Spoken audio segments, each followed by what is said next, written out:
Ia hanya ingin tidur sebentar saat jam istirahat. Namun samar-samar, ia merasakan sepasang tangan hangat menutup telinganya. Meski kelas sedang ribut dan sempat terbangun oleh suara teman-temannya, gadis itu kembali terlelap dengan tenang. Ia tahu, ada seseorang yang melindunginya dari kebisingan. Pemuda perhatian itu bernama Wang Hu, murid pindahan dari timur laut. Jangan lihat sekarang ia sering jadi bahan senyum teman-teman, karena 2 hari lalu, ia masih pemuda polos, yang tak paham cara menyatakan cinta. Bahkan saat mengungkapkan perasaan, caranya jauh dari kata romantis. Aku nggak maksa, tapi kalau kamu macam-macam, aku nggak bisa jamin apa yang terjadi.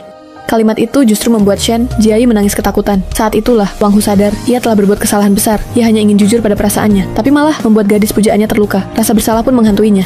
Keesokan harinya, ia datang membawa 1 kotak penuh mentimun khas timur laut sebagai tanda permintaan maaf. Di atasnya ada pesan kecil bertuliskan, meski diet, jangan lupa makan mentimun ya, tigermu.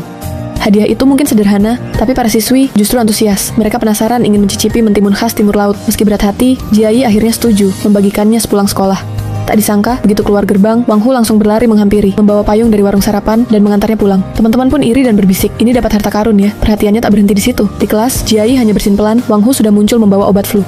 Saat Jiayi ingin tidur sebentar, Wang Hu bahkan meminta semua orang diam, lalu dengan lembut menutup telinganya agar tak terganggu. Pelan-pelan, hati Jiayi mulai luluh. Suatu hari saat antri makan, ia dengan inisiatif memesankan Wang Hu makanan penutup ternak. Wang Hu sampai tak bisa menyembunyikan kebahagiaannya. Usahanya selama ini ternyata tidak sia-sia. Meski ingin menyatakan cinta lagi, Wang Hu ragu. Ia takut caranya yang terlalu belak-belakan akan membuat Jiayi takut lagi. Lalu ia punya ide cerdas ala timur laut, mulai dari memanggil kakak atau adik, lalu pelan-pelan mendekat. Kalau berhasil, peluangnya besar. Kalau tidak, setidaknya punya adik angkat. Malam berikutnya, ia mengajak Jiayi bertemu. Saat berhadapan, Wang Hu justru gugup dan hampir tak bisa bicara. Ia mengira Jiayi akan ragu. Tapi di luar dugaan, Jiayi langsung setuju. Tanpa tahu, itu bagian dari rencana Wang Hu. Ia mengira hubungan mereka hanya sebatas kakak adik. Saat hendak pulang, Wang Hu tiba-tiba memanggil, "Panggil aku kakak." Jiayi menurut. Seketika hati Wang Hu meleleh. Dalam benaknya, langkah menuju masa depan terasa semakin dekat. Namun di saat genting itu, datang murid pindahan baru. Tingginya hanya sekitar 150 cm, tapi kekuatan fisiknya luar biasa. Di lapangan, dia menangkap bola basket yang melayang dengan 1 tangan, membuat semua orang terpana. Namanya Han Meimei. Dia datang khusus untuk mencari Wang Hu. Ternyata, sejak kecil mereka sudah dijodohkan oleh keluarga. Mendengarnya, kaki Wang Hu langsung lemas.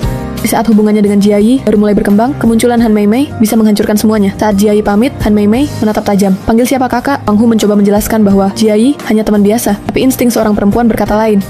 Han Meimei yakin hubungan mereka tak sesederhana itu. "Kalau ada masalah, hadapi aku," kata Wang Hu. Refleks melindungi Jiayi. Situasi pun memanas, dan kisah cinta segitiga ini baru saja dimulai. Jangan lupa bantu subscribe ya guys, biar tidak ketinggalan film dramatis ini.